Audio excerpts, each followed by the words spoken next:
Hello, you are with me, the voice of ability owner for persons with disability.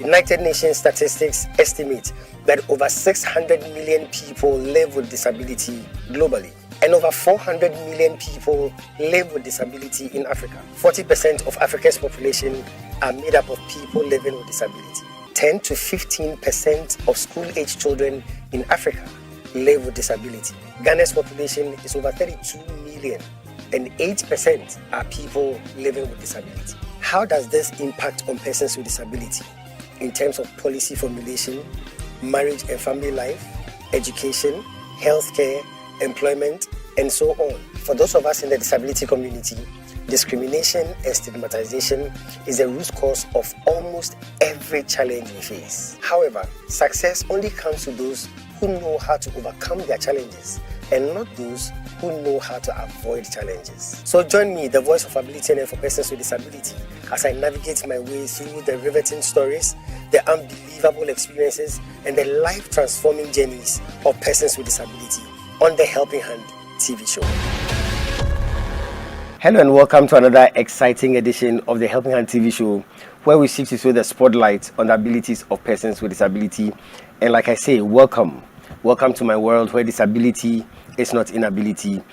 Special thanks to DV Unlimited Company Limited, Fire Chapel, my proud sponsors, and special thanks to you for tuning in. Today's episode is going to be epic. It's going to be incredible.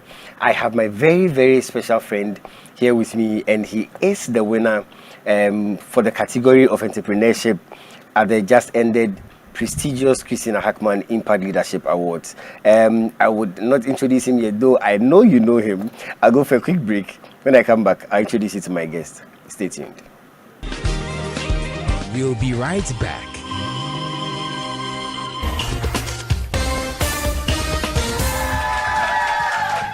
Hello, ladies and gentlemen. You are with me, the voice of ability on air for persons with disability. And today I want to introduce you to someone with so much ability. Some people call her the greatest friend, others call her the sweet companion, and others still call her the faithful worker. She is dependable, reliable, and adorable, and she's committed to lending you a helping hand anytime, anywhere. Distinguished ladies and gentlemen, help me welcome DV Cleaners. DV Cleaners Alata Samana Shower Gels, DV Cleaners Aloe Vera Shower Gels, DV Cleaners Body Lotions, DV Cleaners Hair Shampoos, DV Cleaners Hair Conditioners, DV Cleaners Liquid Detergents, DV Cleaners Hand Wash, DV Cleaners Floor Cleaners, DV Cleaners Toilet Cleaners, DV Cleaners Cake Soaps, and now introducing DV Cleaners Hand Sanitizers. For bulk purchase, call us on +233 278 308 246 or +233 244 467 326. DV Cleaners, one of the top most made in Ghana products. DV Cleaners, proudly Ghanaian. And so remember that anytime you purchase any of the DV Cleaners range of products, you are lending a helping hand to a person with disability, and you are supporting H4P Organization's special advocacy for persons with disability. DV Cleaners, Nature's finest touch. Have the singular honor to announce the winner for the entrepreneurship category, and it's no other than Mr. Alexander Kojo Tete. Congratulations, Mr. Tete. A round of applause. Mr. Tete, can you come up stage for your award? And those who came with Mr. Tete can join him as he comes upstage to receive his award. Congratulations, Mr. Tete, on the good work you have done, especially in the area of entrepreneurship. Mr. Tete will be going home with the Medal of Honor. He will be going home with a chill plaque. He will be going home with a chill certificate.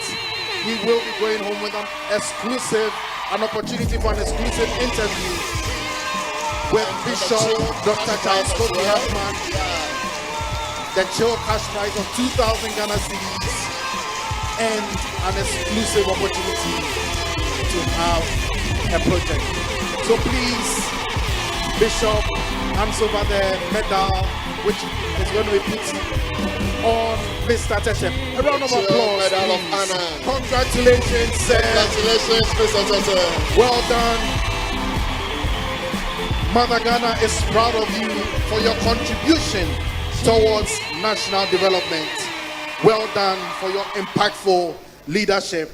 Distinguished ladies and gentlemen, another round of applause, please, for Mr. Tete. Thank you very much, Bishop and Ambassador Ananyako.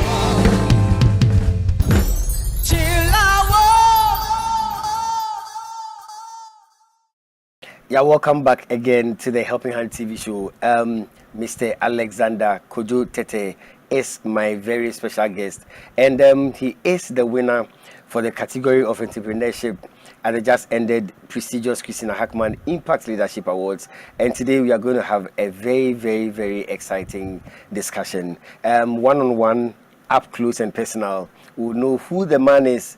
We'll know all that he's been doing, the incredible, amazing help he's been giving the disability community.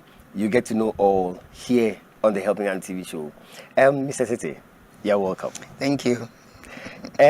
First of all, let me say congratulations for winning this history-making, the first awardees for the prestigious Christina Hackman Impact Leadership Awards. How does it make you feel? Thank you very much. I'm actually excited. Excited to win the award and excited to be part of the first awardees, to be part of the history. I'm great.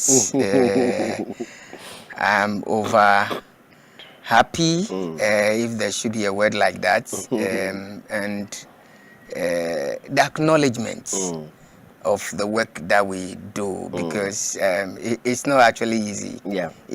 So I'm happy about it. Great. Seriously. You're going to talk more about the awards tonight and the award itself, but you are into entrepreneurship. Sure. Your CV is amazing.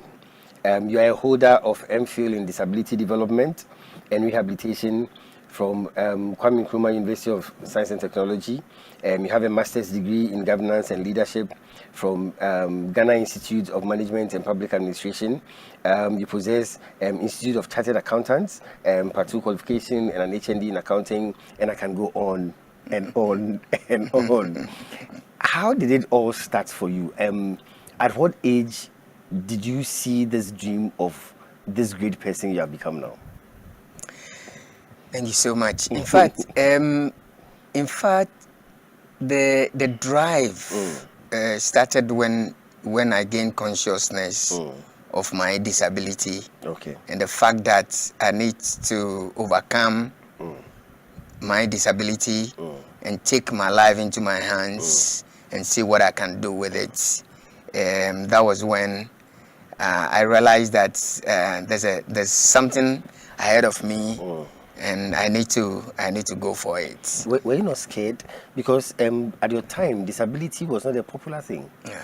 The challenges and all that. Didn't it scare you a bit, discourage you a bit? No, I was not scared because I've gone through it. I'm crawling on the floor, not going to school. Seeing my colleagues able to go to school. At that time, I'm able to climb. I'm so daring.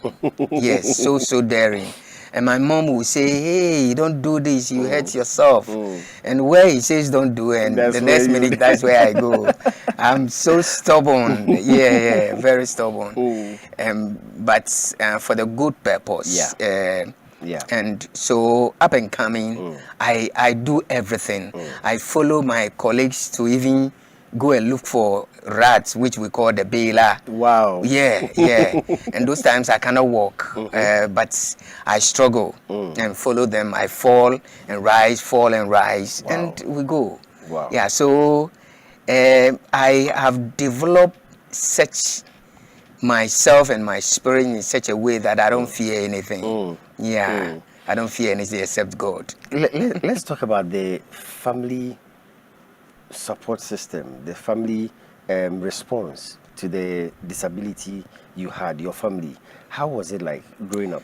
In fact, it's a great question you're asking me because, and something that I want to sound to the whole world, that if you're a disabled person and your family neglects you, then your world is shattered.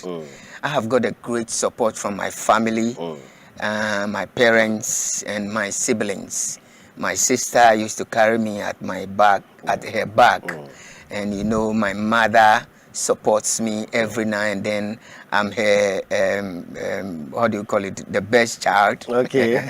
Because I'm also the special child. Mommy's boy. Mommy's boy.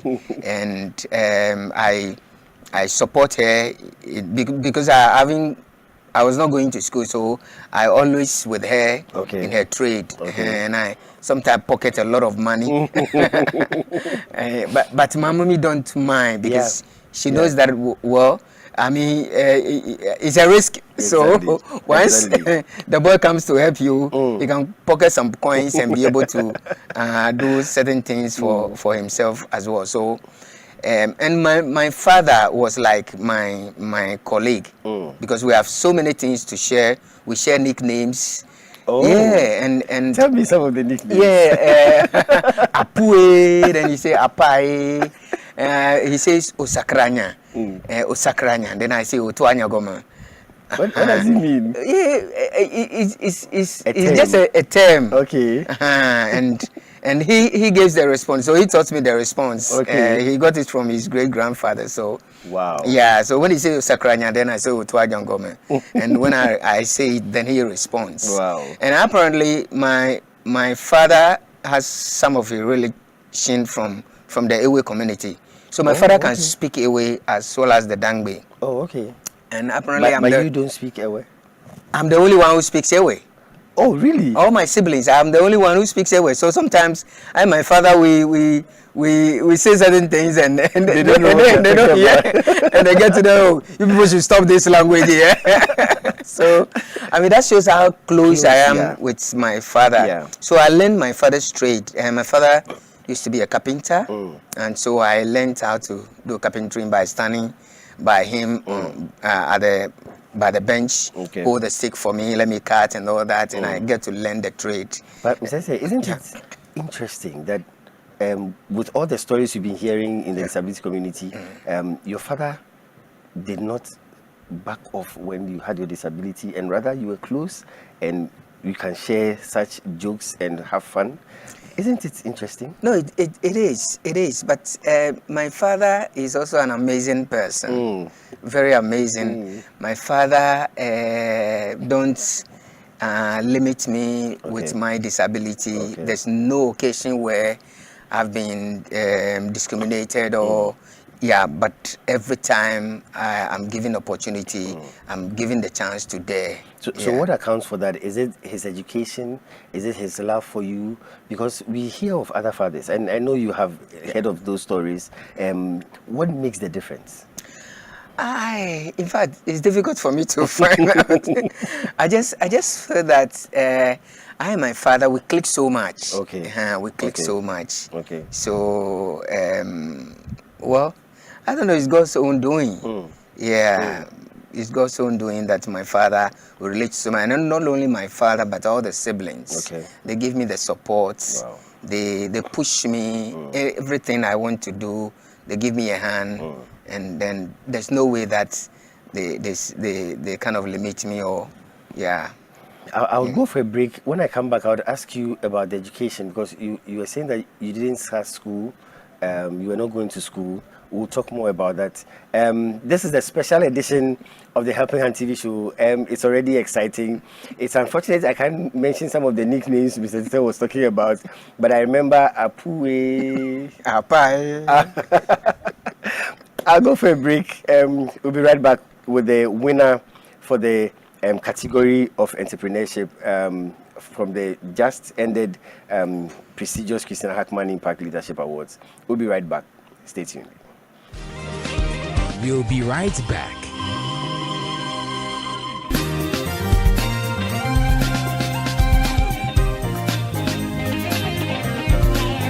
Success is a product of hard and wise work. Here's 60-second success with the Bishop. Stay tuned. Welcome. Welcome to 60 Second Success with the Bishop, where I give you success nuggets for a successful life. Whatever level of success you desire to achieve, whether big or small, local or international, you cannot achieve that success if you first don't take the first step. Most people spend so much time planning and yet never take the first step to achieve their dreams. To be successful, you must start from somewhere. And the best place to start from is where you are. A year from now, you will wish you had started today. A year from now, you would wish you had started earlier. The journey of 1,000 miles, it is said, begins with a step. Be bold, be brave, be confident, and start something worthwhile today in order to be successful tomorrow. It has taken 60 seconds for me to give you this success tip, but it will take more than 60 seconds for you to put it to work in your life. So start your journey to success now. Welcome back. Yeah, welcome back to the Helping Hand TV show, where we seek you through the spotlight on the abilities of persons with disability. And I have an amazing person here with so much abilities, and he is also the winner for the entrepreneurship category of the just ended prestigious Christina Hackman Impact Leadership Awards. My very good friend, Mr. Alexander Kojo Tete. You're welcome, sir, and congratulations. Thank you so much. You were saying that you're not going to school when you're young. Let's talk a bit about that, because I'm going to talk about your achievements. I'm going to talk about the courses you've read. I'm going to talk about what you are doing in the academic circles. And yet, you didn't start school early. You're not going to school when you're young. That is a phenomenal achievement. So tell us about that. All right. So I was supposed to start school at year 6, but I got polio when I was in year 5. Okay. Yeah. Okay. So rather year 6. Okay. Exact time I need to go to school. Okay. And so that's curtail the project of going to school. So it delayed. Your mates would have gone ahead of you. Exactly.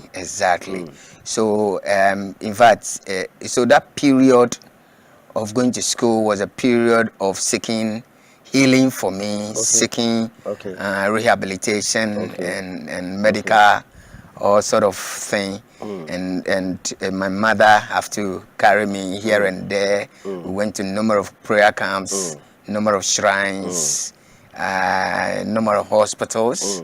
Yeah, I remember Rehad Bonki Crusade Community 4. My mother was carrying me at the back, and the crowd, and I mean everybody struggling to get close. And yeah, that day, that day we returned back home, and I didn't get my healing anyway. Yeah, it was so embarrassing, but it was a moment where a whole lot of, I mean, the clock was just like turning upside down. So I remember we went to a shrine, and my 2 feet were buried in the ground. Wow! Like the way you plant a cassava. Really? Yes, and I was buried, and which, I mean, the concept is that my limbs will be strengthened because I was paralyzed from waist down. And you had to be buried? Yeah, buried, and I was crying. My mother was crying. Definitely. And my mother will be taken away from the site, and I couldn't bear it. Yeah. Definitely. So a good mother like that would want to do anything to make the child well again. Wow. So when that didn't happen, how did it affect her? So in fact, the quest for my mother to get my healing was so big that my mother has to abandon her trade in the market at Shama Market. Wow. She was selling tomatoes, and you can imagine the tomatoes, if you don't sell within 3 days, all will go bad. Yeah. And I mean, from one place to another, people will tell you. Her capital, eh? Oh, no, everything. At a point, she has to sell her jewelry, her clothes, all that. But she didn't give up. A time, a friend told her, "Oh, send your son to Kolebu. Okay. They can work on the legs, and then he can walk." Then my mother said, "Really? Okay, let me try." So my mother sent me there, and they did a minor surgery. Okay. And I wore a caliper. Okay. And did some orthopedic exercise, and I can walk a little. I was given crutches, and I said, "Wow, yeah, I can stand on my feet." Yeah. How old were you by then? By then I was getting close to 9 years. Okay. Yeah. Okay. Yeah. So at what point did school resume? Yeah, school resumed immediately. I can stand on my feet. Okay. So, but it wasn't easy. Definitely. Because the weights, my feet, and I hold the crutches, and sometimes I fall with all the crutches and the calipers. Wow. And even when I fall, getting up is huge. Yeah. It's huge. Yeah. People have to hold me. And even if you want to hold me, I have to teach you where to hold, and otherwise you can't. So it was a whole ball game. It was a difficult moment, but that was enough to make you want to stop. Yeah. But in fact, that didn't come to mind at all. Wow. I was so excited to go to school. Wow. I was so excited. So I struggle to go to school with all this. I go to school. When I entered the classroom, I went to class 1. Okay. And I mean, all the issues around the children, they haven't seen this before. Some will come and look at you. Some will not get close and all that. Some will make fun and all that. Yeah. Pretend as if they are walking the way you walk and all that. Those points, the annoyance, there was some annoyance. Exactly. But with time, I overcame it. And when I became conscious of my disability and that these children will make fun of me, I enjoyed the fun. And I became rather popular. In the school. I gained a lot of nicknames. Okay. Some call me Kakdi. Yeah. Because I told you I was so daring. So anywhere they want to go, I go with my crutches. Okay. And I have mastered how to walk. Wow. And it got to a time I can run with the crutches and the calipers. You don't mean it? Yeah. So every excursion I want to go. Wow. Yeah. And you see, in life, it was like, I want to make a point. Okay. I want to make a point. Okay. So that sound pushes me that no, I'm not disabled. I can do it. And that. I want to find out about the discrimination thing. Obviously, you've faced it during your school going times and all that. It has made a lot of people to stop what they are doing. It has made people to get discouraged. Some get angry, some get bitter because they can't handle the discrimination. But you go through it and you become this successful. We have a lot to learn from you. Yeah, thank you. In fact, discrimination a lot of people commit suicide. Yeah. And a colleague of mine called Holyfield, we all lived in Ashaman. Attend the same church, Church of Christ. And one day, we went to his room and he hung himself with his sponge. Wow. This is a fantastic guy, very brilliant. In fact, he's brilliant than me. Wow. And he just killed himself because he didn't get the family support I got. Discrimination he had a disability. Can kill you. And in the disability fraternity, discrimination all over, everywhere. Yeah. In school, in markets, and sometimes you go to market, and I'm a market boy because my mother sells in the market. And sometimes you go to people you want to buy, and somebody will tell you, "I didn't change it." Hey. You understand? I didn't change it because, it's not the time for you to come and be asking for. Let people come. in other words, let human beings come before you. Wow. You see, I didn't change. And so That's it cuts so across. painful. Yeah, it's so painful. So painful. And it's contributed to a lot of disabled people quelling in themselves, not coming out. Yeah. People who are not daring like us. For me, I mean, if you tell me I didn't change, I will tell you, Miso Maba. Wow. Miso Maba. Yes. And so we have to face it. You have to face discrimination. I remember back at school, I almost stopped school because of discrimination. Wow. Because nobody would like to sit by you. You sit in the monodex where two people sit, and nobody will sit by you, and you are sitting there alone. As a child, how do you feel? And so, but I don't mind, because sometimes I get to school very sweaty, very smelly, because you know the sweat and I mean your armpits and yeah. But we have gone through that, and I didn't tell you that in class 1, because it took me some time before I got to class 1. I've learned a lot of things that I should be learning in class 1. So I was promoted from class 1 to class 3. So I didn't take class 2. Okay. So I jumped and was in class 3. Okay. And I've been first. Wow. Sometimes, Wow. sometimes my children will tell you, "Oh, Daddy, are you sure you were first?" They say every adult they were first in class. Wow, but I was really first That's in impressive. class, and so that took me on. Wow. Until to where I am today. So again, with this issue of discrimination, there are people watching us all over the world, but particularly in our setting here in Ghana. What would be the advice if the person is not strong-willed like you?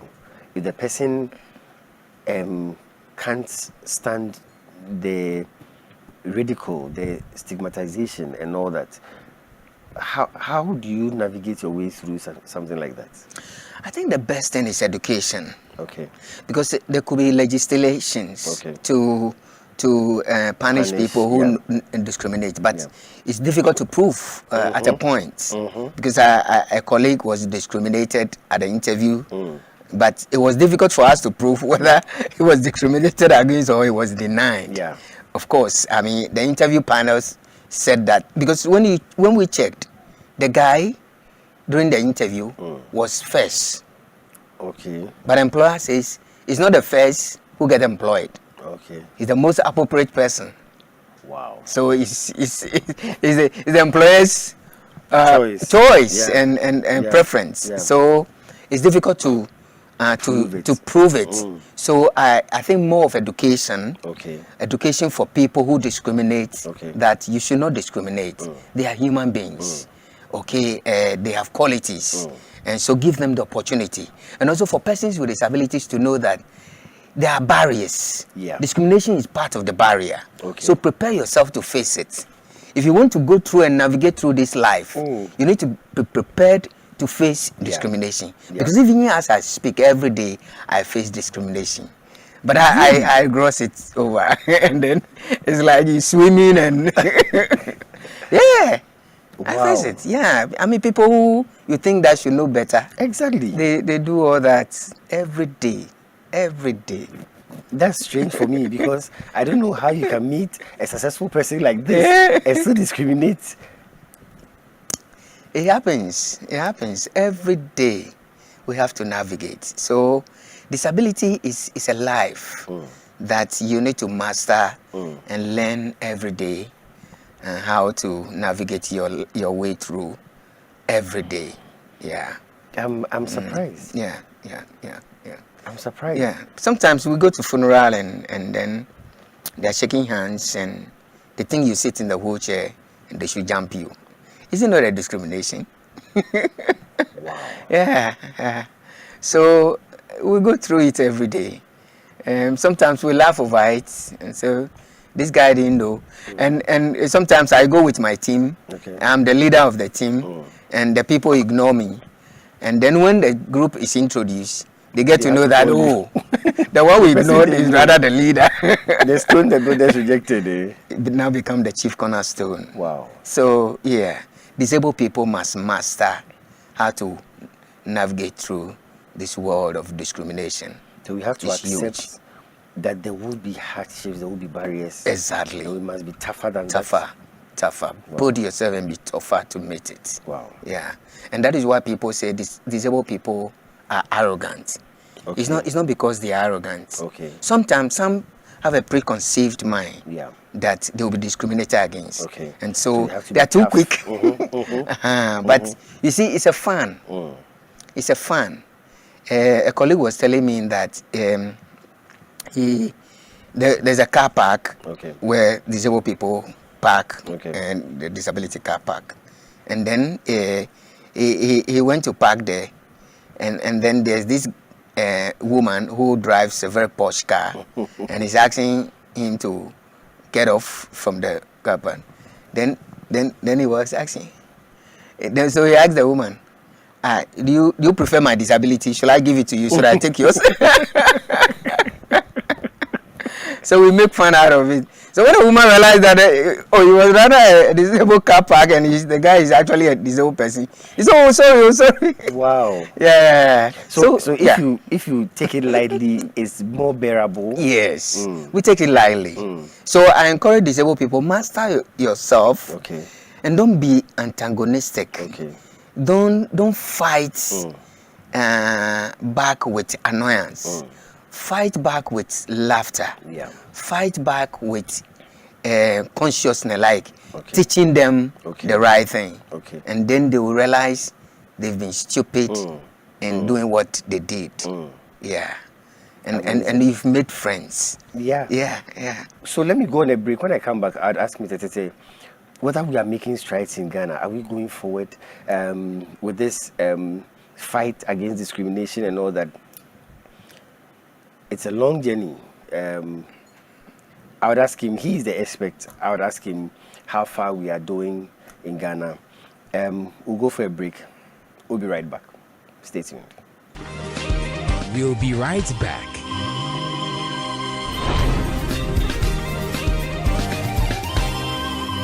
Is the music segment on the Helping Hand TV show.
Welcome back.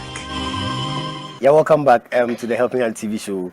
I'm with the award-winning Mr. Alexander Kojo-Tetteh.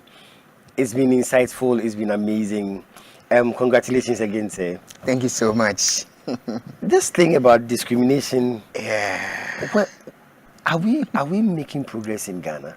Because we are fighting on all fronts. Yeah. You guys are fighting. We are fighting from here. Everybody is bringing in their best. How can the disability community win this war? And how is Ghana doing actually when it comes to this discrimination thing? Yes. Ghana is doing fairly good. Okay. Yes. Just that the progress is marginal. Okay. The way we want the progress to go is not going that way. Okay. It's marginal, bit by bit by bit. I didn't tell you Fiesta Royal, when I drove my car, parked my car, took my wheelchair, sat in my wheelchair, I got to the entrance, Fiesta Royal, and the security guy told me I should park my wheelchair. What? Oh yes. What? Yes. He told me I should park my wheelchair. So I said, Are you correct? Let me talk to your manager. So they saw the confrontation. You know, it's a glass door. Okay. So they saw the confrontation, and then they came out. And I said, the security guy said I should park my wheelchair. The wheelchair is part of me. How can I park my wheelchair and be able to access the building and access the program I'm going for? Then they said, we are sorry. And I said, I want to talk to the manager. Wow. I went to the manager and I said, I'm sorry. I've already heard your story. I'm sorry. I'm sorry. Wow. I'm sorry. And I say, please orient your people. Exactly. Yeah. So even we got the opportunity to train the Fiesta Royal staff. Okay. Through that incident. Okay. So Okay. you see how it goes. You need to take advantage of these things and educate people, do sensitization. So that is the only way to go. As for discrimination, it's a huge thing. Amazing. Yeah. Amazing. Yeah. Anyway, we'll come back to that. Let me shift. An interesting part of your CV. You are so learned. You've read a lot of courses.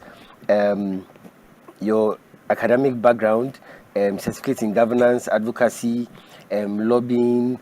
You've done the Commonwealth Professional Fellowship in the United Kingdom, specialized training in Italy on the exclusive nature of the labor market for persons with disability. You hold an advanced certificate in monitoring and evaluation from GIMPA. You actually a lecturer also. Yeah. Christian University. How are you doing all of this? I mean, this is incredible. Yeah. And we, in fact, for me, we haven't gone anywhere yet. Wow.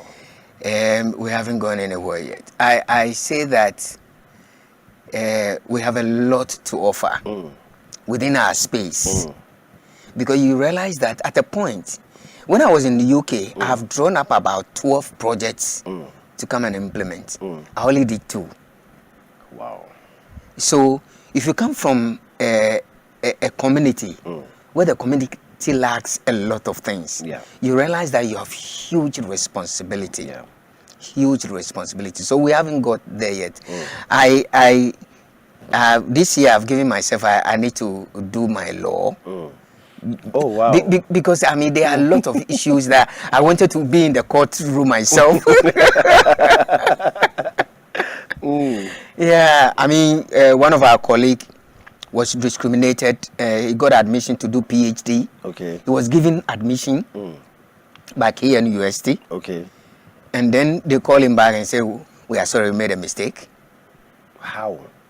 Not once, so another time, he was given admission, and they call him back and we did a mistake 2 times. I mean, how can mistake repeat itself 2 times? I mean, what kind of thing is this? And his name has been added to all groups within the PhD cycles, and then you call him back and say you did a mistake. It's a clear discrimination. And this case should be in court. Definitely. Yeah. I mean, is this a clear discrimination? And what is the explanation they are giving, the excuse they are giving for the mistake? No, they say they are sorry. He didn't pass, or he didn't qualify. I mean, what shows that he didn't qualify? University. And he was on top of the list, though. How could you make such a mistake? The very first list, number 1. At least it should be number maybe 200 or 300. Exactly. Then let's say through mistake, his name came in through the typewriter or whatever. But the number 1, and he says it's a mistake. How then? Wow. This person is visually impaired person. Wow. And it's an issue we're handling now. Wow. So our space a lot of discrimination every now and then. You can imagine a school like here in UST to do this in this age and time for a visually impaired person. I mean, it's unthinkable. Somebody who has passed, who did his master's, did first degree, did his master's, and want to do PhD. I mean, we should encourage people like this. Definitely. Yes. So even after seeing that this was a mistake and you've seen the person has the qualification, what do you have to do? And then for the second time, you say it's a mistake. You've offered him admission, and he was going to be part of the matriculation, whatever, orientation, and then you call him that, oh, don't come, please. Your admission is a mistake. And the person is visually impaired. Yes. The emotional trauma, it will affect this guy, and the university don't care. They don't care about it. So we got a colleague lawyer, wrote to them, and up to now they haven't responded. Wow. At least respond. Yeah. To show respect to the disability community. Yeah. No response. If they are hearing me, this is an issue. It's an issue. And it could be you, it could be your brother, it could be your sister. Yeah. Disability is anybody's lot anytime. Wow. Disabled people should be encouraged, especially in education, because education gives you the chances of employment.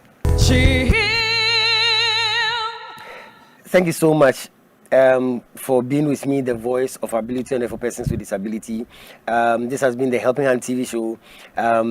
This is all time would allow us. So we are going to draw the curtains here, but I promise to bring you a continuation of this very, very inspiring interview with the award-winning Mr. Alexander Kojo-Tetteh, who was the winner for the category for entrepreneurship at the just ended prestigious Christina Hackman Impact Leadership Awards. Special thanks to DV Unlimited Company Limited and Feisty Chapel, my proud sponsors.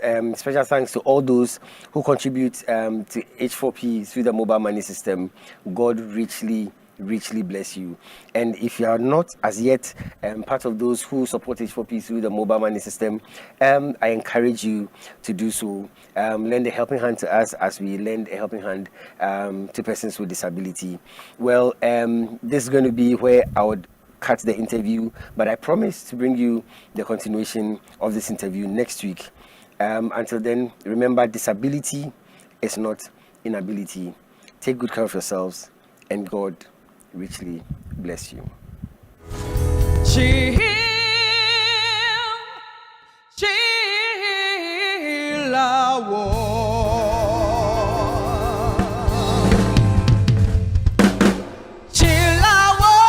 The prestigious Christina Hackman Impact Leadership Awards, the Chill Awards.